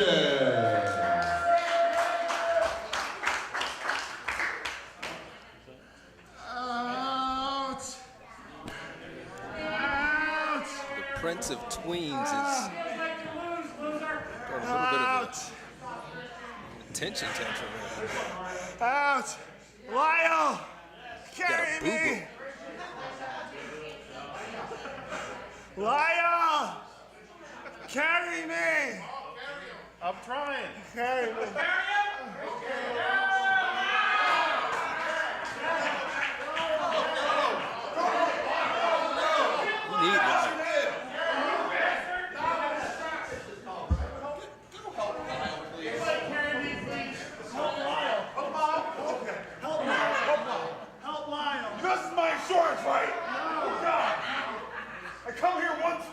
33 years. Get up, Miles. Don't sue. Sue Fremont. I'm not in charge of Dojo Wars. Okay. Or Emil, not me. I'm too old for this stuff. And too weak. You're good. You got it.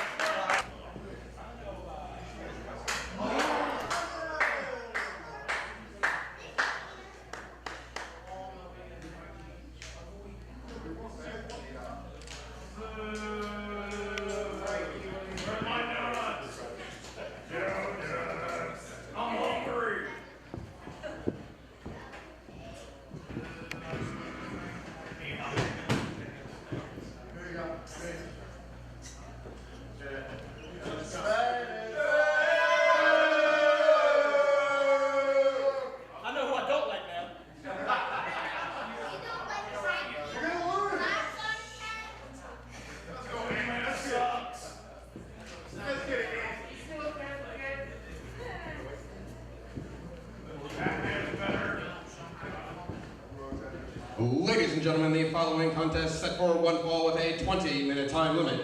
Introducing first from the corner to my right, fighting out of Philadelphia, Pennsylvania, with an official weight of 215 pounds.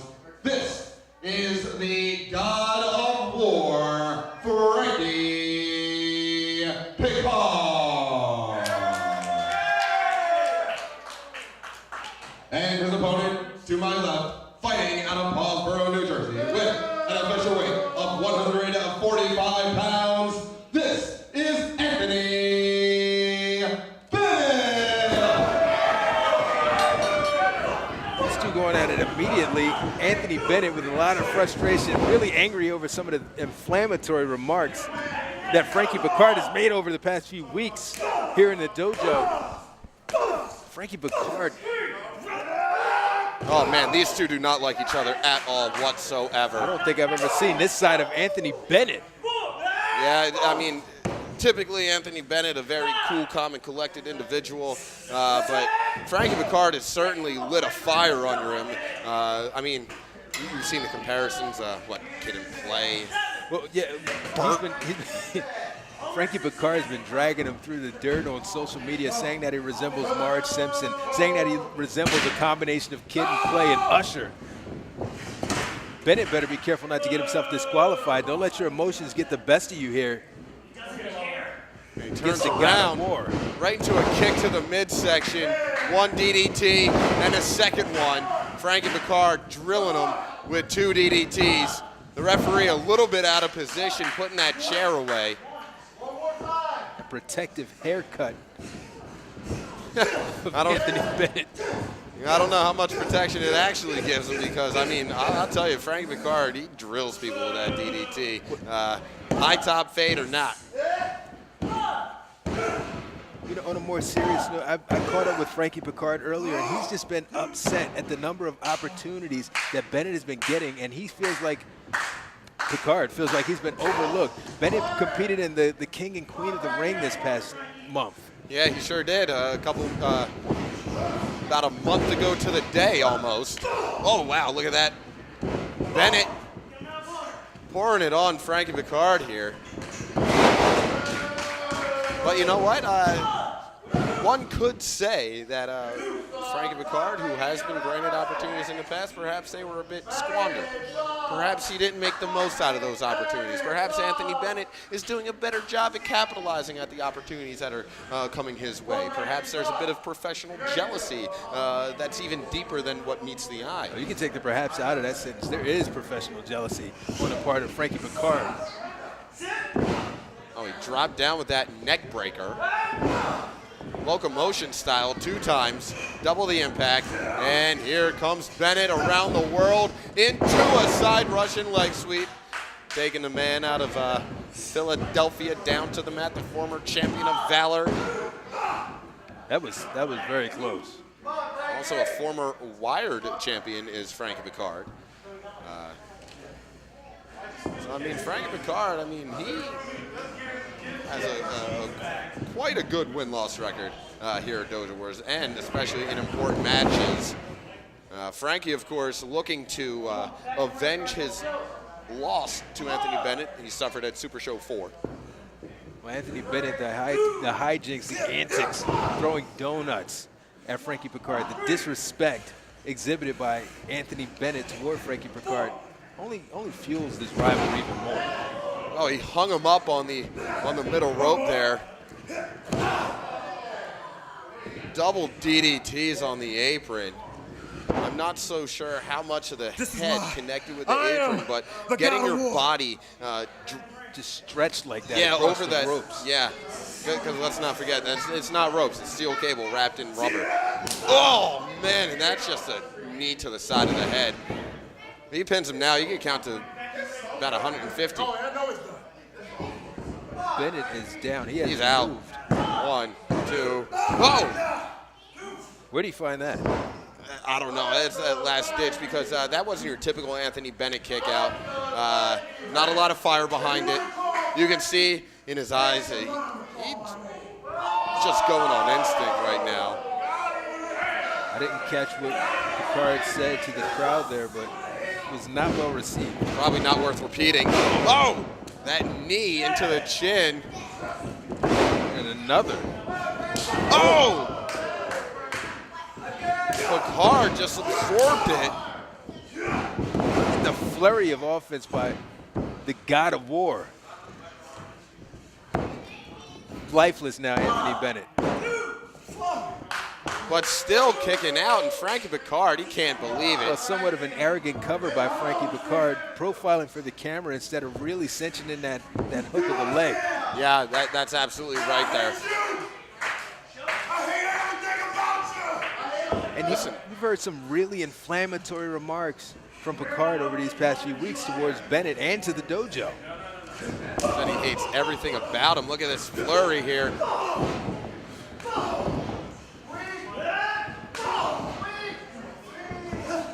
Bennett looking to jack the jaw, and he does. Rolls through. I don't think that's what he wanted to do, but he got something out of it. He got enough of it, and he's going to go for the cover here. He probably wanted to use that forward roll to spring up into something. He lost his footing a little bit, but he didn't let it deter him. He went for it, double leg takedown. Oh, man, what a right hand. And Bennett's got to be seeing stars right about now.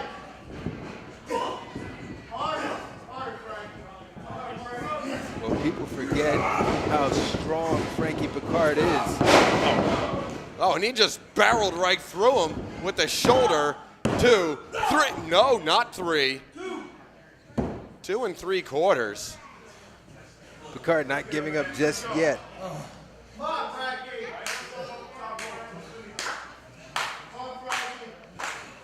Sounds like they're trying to get these guys back on their feet. Oh, he got caught. Wait, look at the strength of Picard here. Into the corner with a Death Valley driver.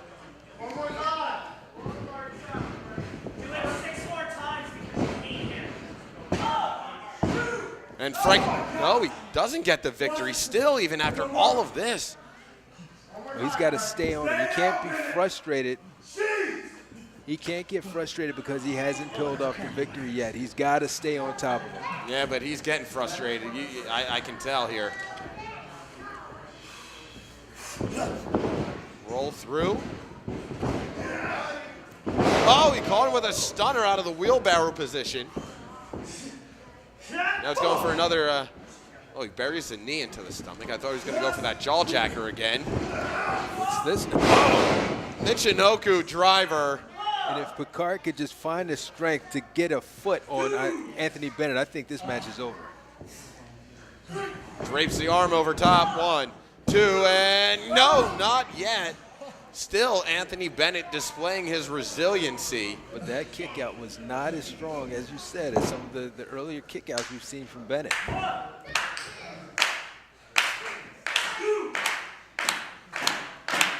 Crowd trying to get these guys back up on their feet. Who's going to strike first here, Khaleef? Whoever it is, they're going to make it count. Oh, Bennett does. Taking him face first.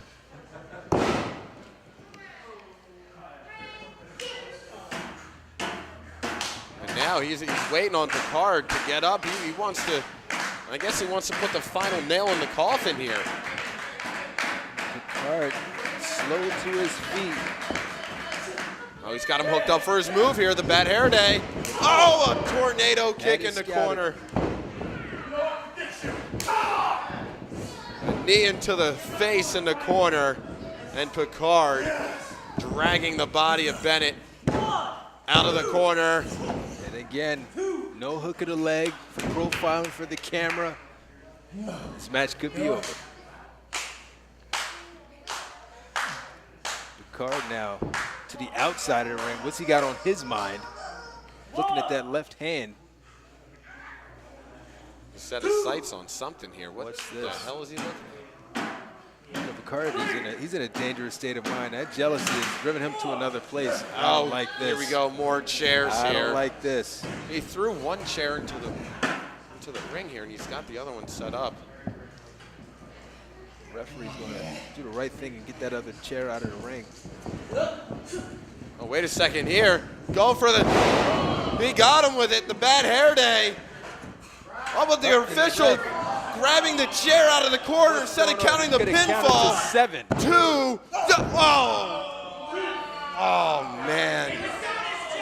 Questionable decision that made by the official. I mean, you got to get the object out of the ring, but the referee's responsibilities, his duties as an official, possibly costing Anthony Bennett a victory here. I mean, to give the referee some credit, I mean, perhaps he didn't even see the pinfall occur. Maybe he just saw the chair. Maybe he didn't see the pin attempt being made at the time. Bennett is... oh, he's Bennett's looking to nail up. it again. Picard's hurt. Well, you can see his eyes are just dazed. Go again. Oh, and he put him face first out of the corner, and Picard picks up the victory.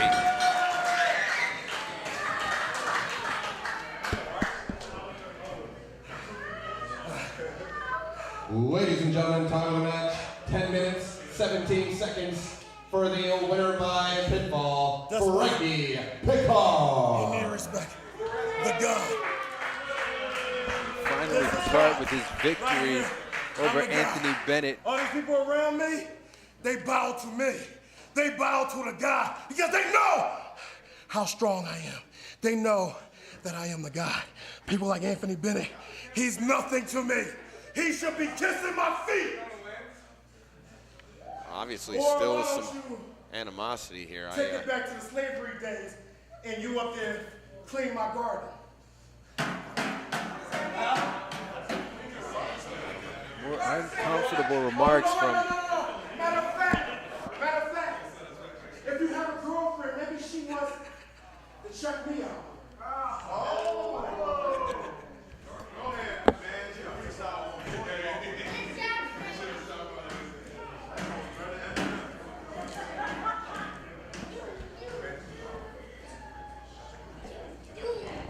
We know something, Anthony Bennett, I heard those words that Frankie Picard said. Obviously, there's still some ill will and animosity between you two. You want a match, he want a match. In 2 weeks' time at Super Show 5 Dojo Wars 150, I think we'll have a rubber match. Anthony Bennett, Frankie Picard, one more time in 2 weeks.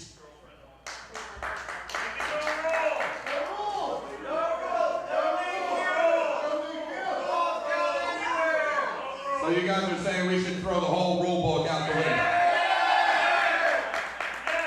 That's something that you want to do? Well, it is a Super Show. Let's make it official.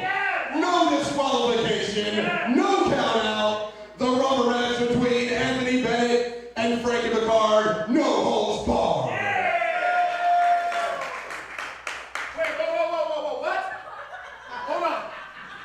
Well, maybe you shouldn't have left so soon. What just happened? Well, we just made it official that in 2 weeks, Frankie Picard, you're going to wrestle Anthony Bennett one more time, and this time we're not going to have any rules. No disqualification, no countouts, no holds barred. I've already made it official.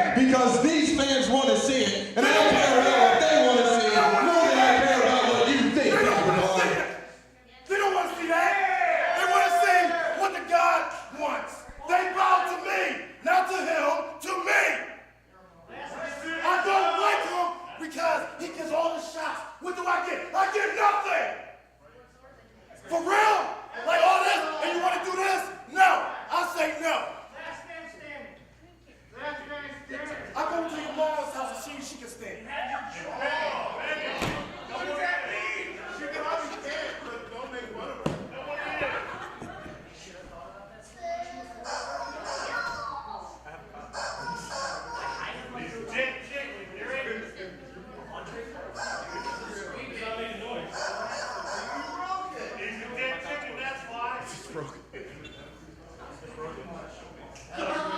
broke his stuff.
Ladies and gentlemen, this is your main event of the evening.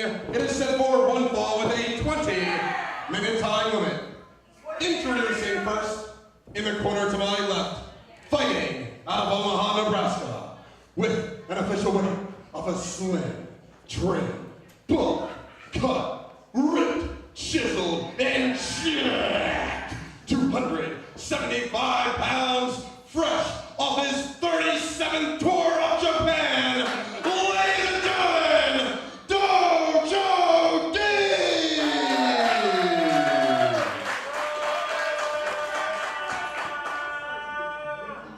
I'm sorry, boo!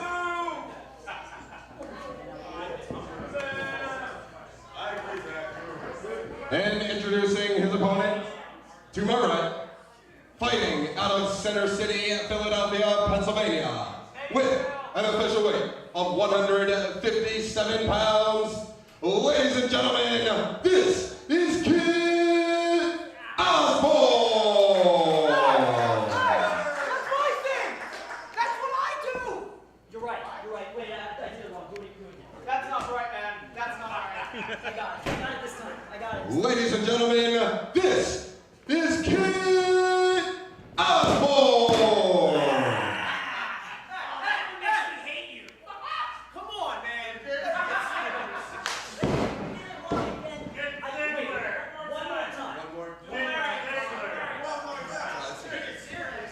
Ladies and gentlemen, Kid Osbourne!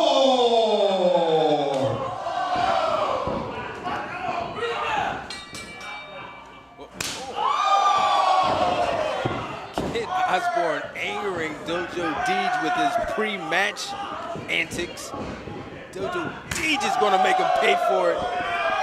You're going to cave in the chest of Kid Osbourne.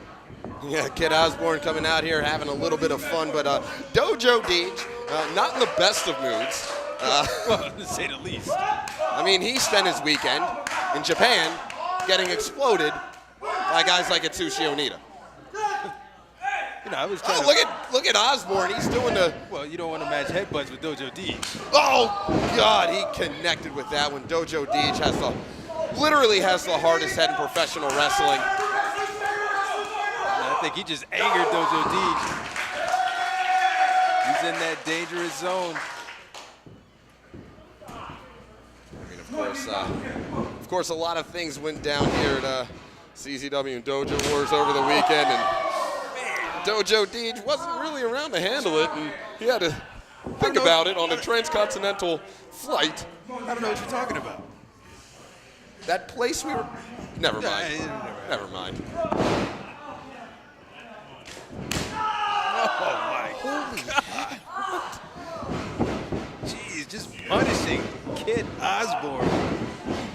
Rolls through. Well, you know what, Kid Osbourne, you know, he's going to take those licks, but he's going to keep on coming. Here comes Osbourne. Baseball slide drop kick. Here comes Kid Osbourne again. Measure. Oh. Tope suicida. Big man down right in front of us here. What's this?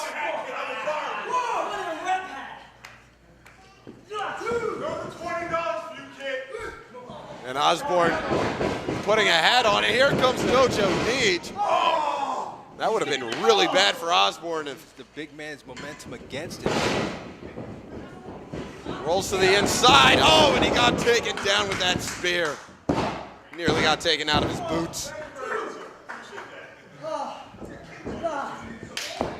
And Kid Osbourne coming off of a huge win over Joey Janela last week. Oh man, those two took each other to new levels. Yeah, absolutely. I still can't get over that tombstone pile driver. Which one? The one that went from one ring to another in that place that totally, we've never been to. Yeah, right. Oh gosh, look at this, just hoisting him up into the air. Oh, a Steiner screwdriver! You kidding me? What? Two? How is he kicking out of that one? I don't know when the last time I saw a Steiner screwdriver was. Excuse me, I just came out of my seat a little bit. Legitimately concerned. Kid Osbourne, he could be hurt. I mean, after those tombstones he took and that package pile driver last week, plus this, I mean, people were out here trying to break this poor guy's neck. He's going to try to mount some semblance of an offense against Dojo DEEJ. Kick to the back of the thigh. Oh, a kneeling Enzigiri there. Caught DEEJ behind the ear. I don't even see how Kid Osbourne is upright.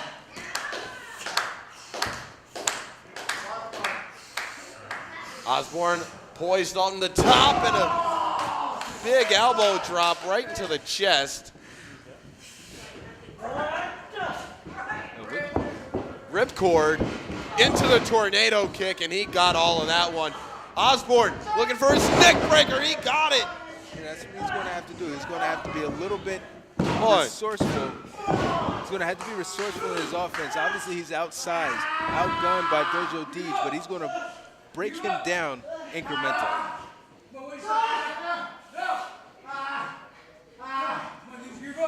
And he's really tearing apart that arm.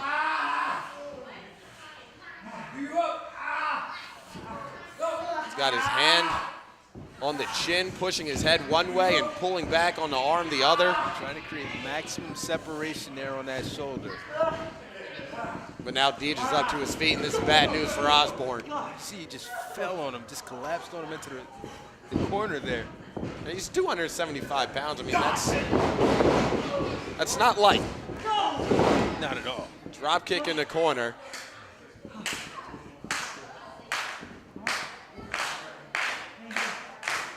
DEEJ getting some time to think about it. Kid Osbourne, meanwhile, back up to his feet. Oh, he was going for a bulldog headlock, it looked like. Oh, he's in it. But DEEJ caught him, and he put him in that tree of woe. You do not want to be on the receiving this. Is there a more frightening sight than Dojo DEEJ? Oh, and a cannonball while he's hooked in the tree of woe. Kata Hajime into a suplex. That was all on the back of his head. He's got holding up the arm. Lariat's up. Lariat's up. Oh! But a super kick from Osbourne. I think he caught all of it. Not the way that he wants to. There we go. That size differential really coming into play here. Oh, no. Speaking of a size differential, belly-to-belly suplex, flipped him over the. Why did I say sunset flipped? I don't know what I'm saying. Over the head, belly to belly by Dojo DEEJ. Excuse me. Poor Kid Osbourne. It's been a long night. Well, I've seen a lot of things. Oh, I think we might have just seen Kid Osbourne broken in half. Yeah, I think so. Oh! Wow. My gosh. Wow. Get that man a new chest. Jeez.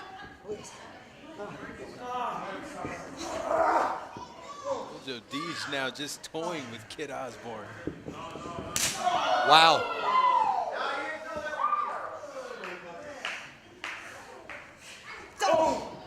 Osbourne coming back with a right hand. He's got to do something. Oh! It's like dropping a bowling ball on the ground. Except when the ground is your opponent's head. Jeez. Ooh. Got the boot up just a bit. Oh, he got the neck breaker off the middle rope. Is that enough? It is Kid Osbourne.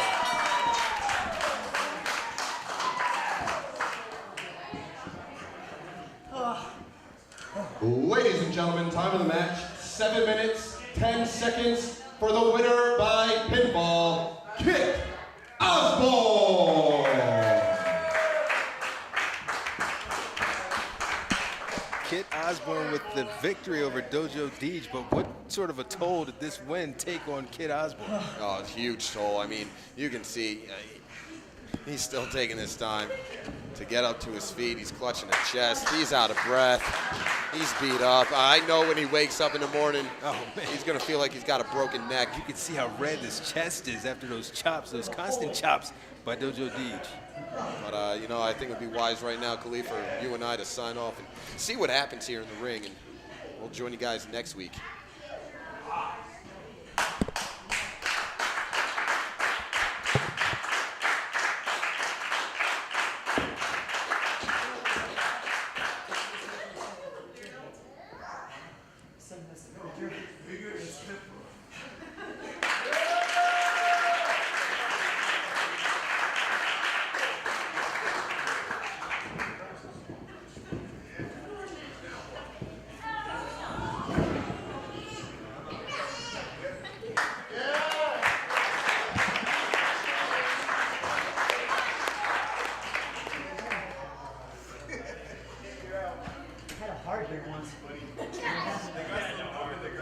All right, ladies and gentlemen, thank you all very much for coming out and supporting us here.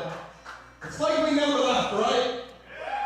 Yeah, we're going to be right back here next week. Right, Nathan? Right here next week for another edition of Dojo Wars. And of course, in 2 weeks, Super Show 5, Dojo Wars 150, 2 weeks from tonight. All that and much more. Stay tuned to our social media at CZW Dojo Wars on Twitter. Until then, so long from the Dojo. Oh, wait a second. You don't have to record this. But for everybody here, hey, we're actually going to have a show in Rastelli's. Is that true? Yes, put the reference in order, so I'm upset. Yeah, that's no good. You got to talk to Fremont about it. Why are you blaming me for? I got nothing to do with it. I don't have that. Listen, I don't have that book.